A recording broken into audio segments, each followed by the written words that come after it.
Alright, so this morning we're going to talk about how to do crosshatch. This is a new design. It's called Pumpkin Spice. How cool is that, huh? And what we're going to talk about this morning is how to do this embellishment. Okay, you see that I have the first row already done up on top here, and we are doing the second row, which will be followed by 2 more rows, but just so you know how it looks at the start. So now I cut this off here because it was getting a little dry. It was starting to split, and I didn't like the way it looked. So I'm going to start it here behind this piece, and I'm using cane, so I want the shiny side out. Okay, so then I'm going to work to the left on this one.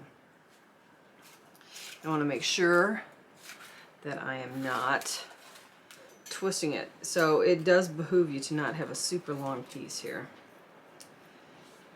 It goes across to the next row and then goes in there.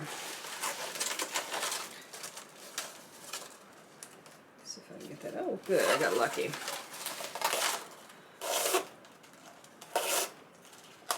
And there's a lot of friction on this, so it does have a tendency to fray, which is another reason why you shouldn't use a real long piece of cane.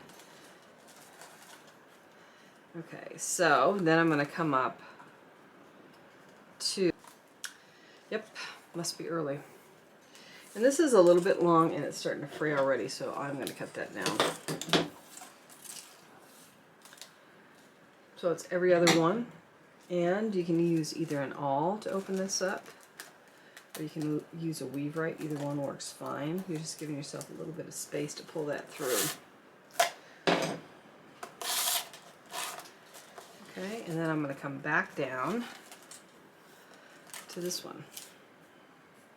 And you always enter from the left and go to the right.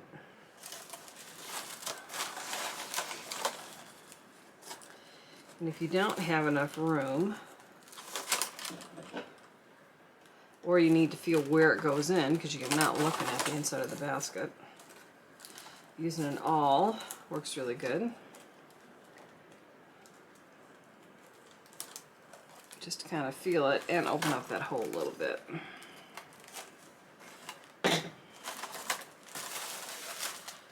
Okay, so I'm going to make sure that this is all the way down. That's up just a little bit, and I want it down as far as I can get it. It comes across. So it's tight. And you do want that cane wet, so it's a little flexible. And then I'm going to come up to this next one here, and I'm going to keep doing that all the way around the basket. So I call this like a crosshatch embellishment. I'm not sure what other people call it. Let's try a weave right. Basically, as long as you remember that you're, at least for me, I move to the left. I don't think you have to move to the left, but it just works for me. And you can do as many rows of this as you want. So most people just do 2, but I'm going to try doing more on this basket. So it's like every other stake that you're moving over on. So I did it on this one, then I'm going to come over here, and I'm going to go up there, and then down here, yada, yada, yada, yada. And that is how you do the crosshatch. Hey, it's Jill. Don't forget to give us a thumbs up and like our videos and subscribe. That way you're always updated on anything basket related that we have on our Jill Choate Basketry channel. You won't miss a thing. Please like us and subscribe. See you next time.